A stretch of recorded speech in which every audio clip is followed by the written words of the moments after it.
வானக மக்களே அந்த 2 பேர் எப்பதாப்பா இன்டர்வியூ கொடுப்பாங்க? அந்த 2 பேரை கொஞ்சம் இன்டர்வியூ கொடுக்க சொல்லுங்களேன். ஆட்கள் 2 இன்டர்வியூ பக்கமே வர மாட்டேங்குது. ஆனா ஏதாவது ஸ்பேஸ் போட்டு பேசுறது, இல்லாட்டினா ஏதாவது போட்டோ போட்டு ஏதாவது பண்றேன்னு சொல்லிட்டு அதை மட்டும் பண்ணிக்கிட்டே இருக்காங்க. நம்ம மக்கள் வேற நிறைய பேர் நம்ம கிட்ட கண்டென்ட்டா மாத்தியா, பிக் பாஸ் முடிச்சு 4 என்ன ஆகுது, இன்னும் பிக் பாஸ் முடிச்சுக்கிட்டே இருக்கியா, கண்டென்ட்டா மாத்தின்னு சொல்லி நிறைய பேர் சொல்லிட்டு இருக்கீங்க. நானும் அதுக்குதான் ஆசைப்படுறேன், கண்டென்ட்டை மாத்தலான்னு.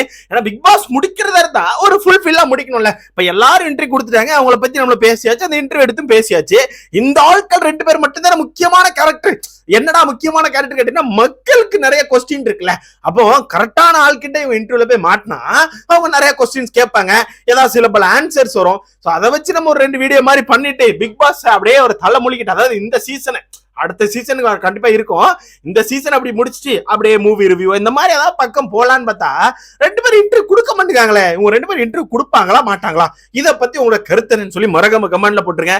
என்ன பொறுத்த வரைக்கும் வாய்ப்பு இல்லைன்னு நினைக்கிறேன். ஏன்னா அவங்க மாஸ்க் போட்டு சுத்திட்டு இருக்காங்க நண்பர்களே. என்ன ப்ரோ சொல்றேன்னு கேட்டீங்கன்னா, ஆமா வெளியே கூட போனாலே மாஸ்க் போட்டு தான் சுத்துறாங்களாம் அவங்க. அது நீங்க எப்படி நினைக்கலாம் ப்ரோ? அவங்க செலிபிரிட்டி. ஆமா, நம்ம ஆக்டர்ஸ் நிறைய பேரே பெரிய பெரிய செலிபிரிட்டிஸ் வெளியே போனாலே ஜாலியா பாட்டு போறாங்க ஃப்ரீயா. இவங்க 2 பேரும் அதை விட்டு மிஞ்சின செலிபிரிட்டிஸ் பாத்தீங்களா, மாஸ்க் கண்டிப்பா போட்டே ஆகணும்.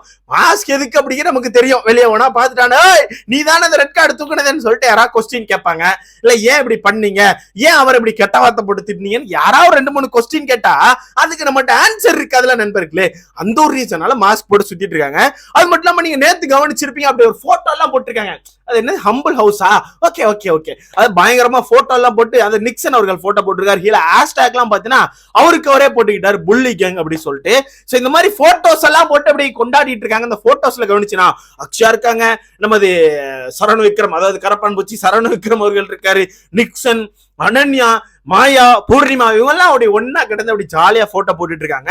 இதுல எனக்கு என்ன தோணுதுன்னா, வீட்டுக்குள்ள இருக்கும்போது மாயா ஒண்ணு சொல்லிட்டாங்கப்பா, என்கிட்ட வெளியே வந்து 5 ப்ராஜெக்ட் இருக்கு, என்கிட்ட நிறைய படம் இருக்கு, நான் வெளியே போய் படம் நிறைய பண்ணுவேன் அப்படிங்கிற 2-3 வார்த்தைகளை விட்டாங்க.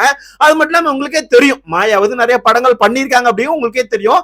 சோ அதனால இவங்க எல்லாம் என்ன பண்ணிட்டாங்கன்னா, அப்ப மாயா வந்து நம்மளே படத்துக்கு கூப்பிட்டு போயிருவாங்க, நம்மளும் அவங்க கூட இருப்போம் அப்படி சொல்லி முடிவு பண்ணிட்டாங்க. அதுதான் உண்மை. ஏன்னா விக்ரம் கூட சொல்லியிருப்பாரு, எனக்கு படம் ஆக்ட் பண்ணும் அப்படிங்கறதா ரொம்ப ஆசை அப்படின்னு.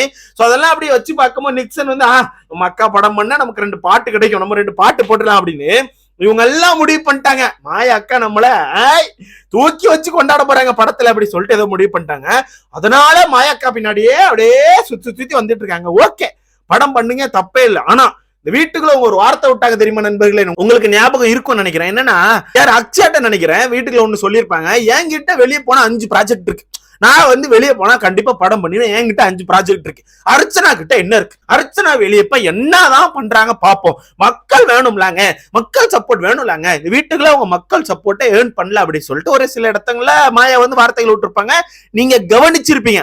இப்போ பார்க்க போனா இந்த மாயா பூர்ணிமாவோட கேங் தான் வெட்டியா உட்காந்து போட்டோ போடுறது, நைட்டான ட்விட்டர்ல ஸ்பேஸ்ல ஏதாவது பேசுறது, இல்ல ட்வீட் போடுறது அப்படின்னு இருக்கு. இதே இந்த சைடு அர்ச்சனா பாத்தீங்கன்னா அப்பெல்லாம் எதுவுமே இல்ல, அவங்க ரொம்ப பிஸி ஷெட்யூல்ல இருக்காங்க. ஏதாவது ஷூட் போறது, இல்ல ஏதாச்சும் ஷாப் ஓப்பனிங், அந்த மாதிரி சம்திங் நிறைய முன்னாடி என்ன பண்ணிட்டு இருந்தாங்களோ அதே ரிட்டர்ன் பண்ணிக்கிட்டே இருக்காங்க. அவங்களுக்கான ஷெட்யூல் பிஸியா போய்கிட்டே தான் இருக்கு. பட் இவங்க ஒன்னும் இல்ல, ஒரே வீட்டுக்குள்ள உட்காந்து ஹம்பிள் ஹவுஸ் ஒன்லி கேங் அப்படி ஸ்பேஸ் போடுறது, அவங்க ஏசி மெக்கானிக் எல்லாம் மொத்தமா உட்கார வச்சு நீங்க தான் சூப்பர் ஸ்டார், அடுத்த கமலஹாசன் நீங்க தான், கமலஹாசன் சூப்பர் ஸ்டாரும் நீங்க தான் பெரிய ஆளா வருவீங்க அப்படின்ட்டு மாத்தி அவங்களுக்குள்ளே ஒரு தற்பெருமையை பித்திக்கிறது. இது மட்டும் தான் நடந்துட்டு. என்ன கேட்கிறேன், 5 ப்ராஜெக்ட் இருக்கு, நீங்க ஏதாவது ப்ராஜெக்ட் ரிஜெக்ட் பண்ணலாம், ஏதாவது அப்டேட் விடலாம், அந்த அப்டேட்டா எடுத்து வீடியோ போடலாம். அது இல்ல, ஒண்ணுமே இல்ல. இந்த சைடு பார்க்க போனா அர்ச்சனா கூட அதுக்கு எது எவ்வளவோ பரவாயில்லன்னு சொல்லலாம். அவங்க பாட்டு அவங்க வேலை பார்த்துக்கிட்டு எதுக்குள்ளேயும் தலையிடாம எந்த ஒரு கான்ட்ரவர்சியான போஸ்ட் போடாம நான் உண்டியா வேலை உண்டிங்க அப்படின்னு போயிட்டு இருக்காங்க. சோ இதுல இருந்து டிஃபரன்ஸ் இருக்குதா? மக்கள் வந்து யாரை இன்னும் ஹர்ட் பண்ணிட்டு இருக்காங்க, யாரை வந்து இன்னும் தூக்கி வச்சு பேசிட்டு இருக்காங்க. மக்கள் வந்து இன்னும் இந்த புல்லிங் ஹர்ட் பண்ணிட்டு இருக்க போய் தான் தலைவர் நிக்சன் வந்து கீழே வந்து ஹேஷ்டாக் புல்லிங் அப்படிங்கறது அவருக்கு அவரே மென்ஷன் பண்ணிக்கிறாரு. ஆனா இந்த சரி அர்ச்சனா பாத்தீங்கன்னா ஆக்சுவலா இன்னைக்கான ஸ்டோரி ஒண்ணு போட்டிருக்காங்க, எங்கேயோ ஷூட் போயிருக்காங்க நினைக்கிறேன். சம்திங் ஷூட் மீன்ஸ் ஏதோ கடை ஓப்பனிங் இந்த மாதிரி ஏதோ போயிருப்பாங்க நினைக்கிறேன், சம்திங் தெரியல. சோ அது முடிச்சுட்டு வெளியே வரும்போது கார்ல அந்த சைடு எல்லாம் மக்கள் எல்லாம் பார்த்து அப்படியே அர்ச்சனான்னு சொல்லி பயங்கரமா கை கொடுத்து மக்கள் வந்து கொண்டாடுறாங்க. இந்த பக்கம் பாத்தீங்கன்னா ஆட்கள் வந்து இன்டர்வியூ கொடுக்க முடியாம மாஸ்கே போட்டுட்டு வெளியே சுத்திட்டு இருக்காங்க. இவ்வளவுதான் அவங்களுக்குள்ள டிஃபரெண்ட். ஓகே, ஏதோ ஒண்ணு பண்ணிட்டு இருக்காங்க. பட் எனக்கு என்னன்னா, ரொம்ப தைரியமான ஆளு, ஸ்ட்ரெயிட் ஃபார்வர்டான ஆளு, ஹானஸ்டான ஆளுன்னு உள்ளுக்குள்ள அவங்களே சொல்லிக்கிட்டாங்க. அந்த ஆள் 2 பேரும் வந்து அவங்களே வாலண்டரியா வந்து என்னப்பா இன்டர்வியூ தானே இந்தா கொடுத்து முடிக்கிறேன்னு சொல்லி முடிச்சு விட்டாங்கன்னா நம்மளும் இந்த கண்டென்ட்டை ஓவர் பண்ணலாம் அப்படிங்கிறத பார்த்துட்டு இருக்கேன். பட் இன்னும் கொடுத்து முடிச்ச மாதிரி தெரியல. சரி பாப்போம் எப்பதான் கொடுப்பாங்கன்னு சொல்லிட்டு.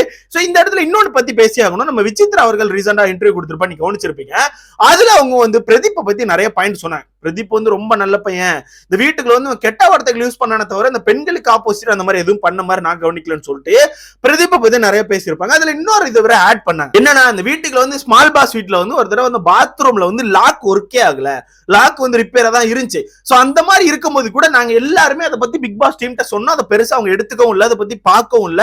அவங்க நினைச்சிருந்தா உடனே மாத்திருக்கலாம், நான் மாத்தல, அதை வேணும்னு சொல்லிட்டு அப்படியே விட்டு வச்சிருந்தாங்க. சோ நான் கூட நிறைய நேரம் குளிக்க போகும்போது இங்க எல்லார்ட்டுமே சொல்லிட்டு நான் குளிக்க போறேன், யாரும் அந்த பக்கம் வந்துடாதீங்கன்னு சொல்லிட்டு போயிருக்கேன். சோ இந்த மாதிரி இந்த பாத்ரூம் டோர்ல கூட ஒரு டாஸ்க் மாதிரி வச்சிருக்காங்க.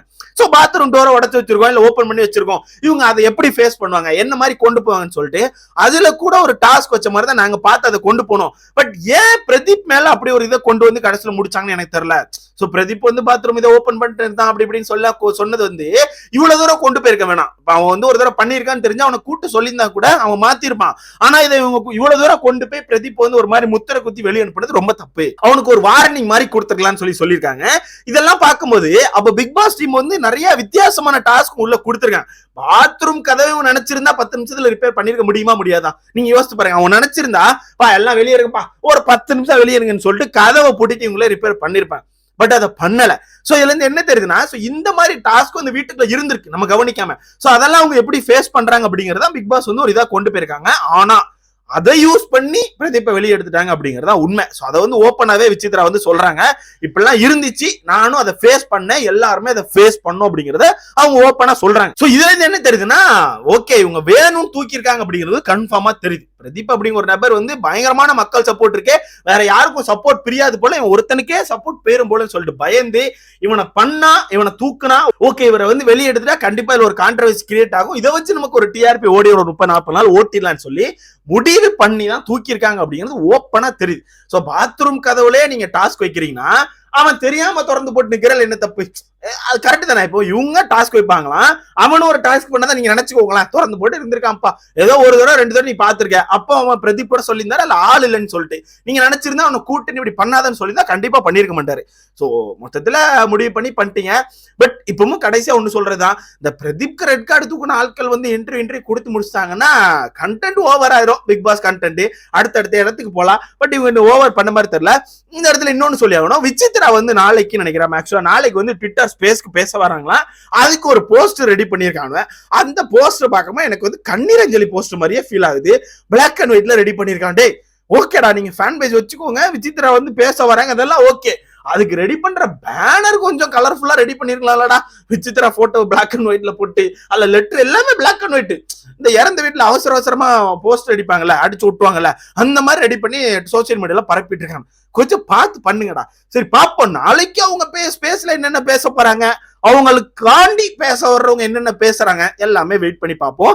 பட் கடைசியா சொல்றதான், அந்த 2 பேரை கொஞ்சம் இன்டர்வியூ கொடுக்க சொல்லுங்க, கொடுத்து முடிச்சிட்டாங்கன்னா கண்டென்ட் ஓவர் ஆயிரும். நீங்களும் அதுக்கு வெயிட் பண்ணி நினைக்கிறேன், நான் ரொம்ப வெயிட் பண்றேன்.